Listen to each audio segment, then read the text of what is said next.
सियासत में राजनीतिक दल अक्सर गठबंधन करते हैं, लेकिन जब गठबंधन टूट जाता है तो लोग उसे गठबंधन के बजाय ठगबंधन कहने लगते हैं। उत्तर प्रदेश में अब एक गठबंधन इस समय चर्चा में बना हुआ है। हालांकि ये साफ है कि वो गठबंधन चुनाव के पहले का था, अब उसका कोई मायने या उसका कोई अर्थ नहीं बचा है।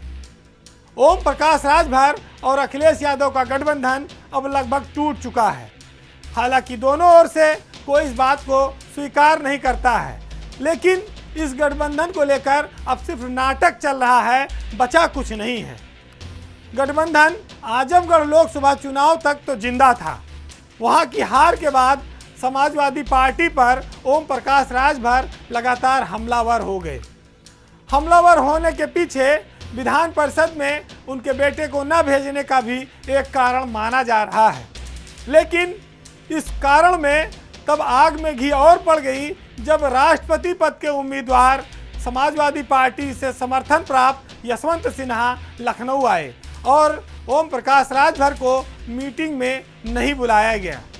मीटिंग में न जाने से ओम प्रकाश राजभर के 6 विधायक अब भाजपा की ओर जा रहे हैं और ये कहा भी जाए तो ओम प्रकाश राजभर को एक बहाना मिल गया कि वो अब सपा से हाथ छुड़ाकर बीजेपी के पाले में आसानी से जा सकते हैं।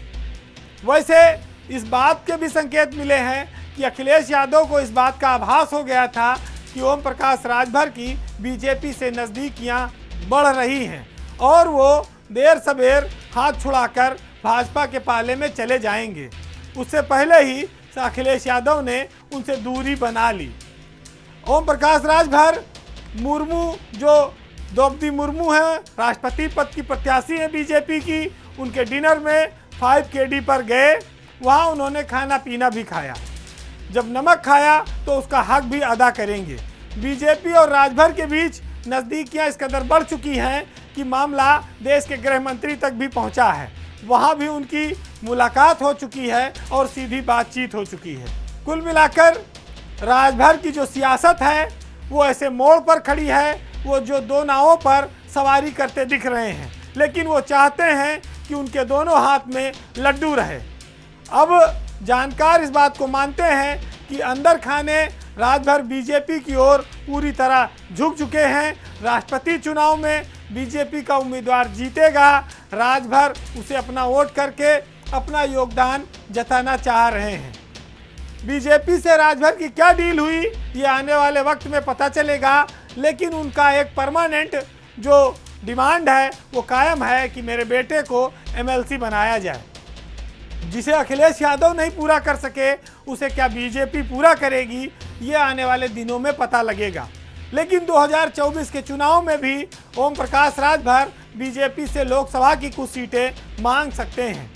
तो जहां भी राजभर गए वहां वो फायदे में रहे और अब चूंकि उनके पास 6 विधायक हैं, पहले 4 थे, तो उनकी ताकत बढ़ी हुई है।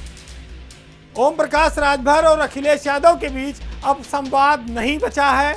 राजभर ने बीजेपी को एक ज़माने में बहुत कोसा था, बड़ी गालियां दी थी, लेकिन अब वो भूली बिसरी बातें हो गई हैं। सियासत में इसीलिए नेताओं को बेशर्म कहा जाता है कि उनके लिए कोई शर्म लिहाज नहीं बची है।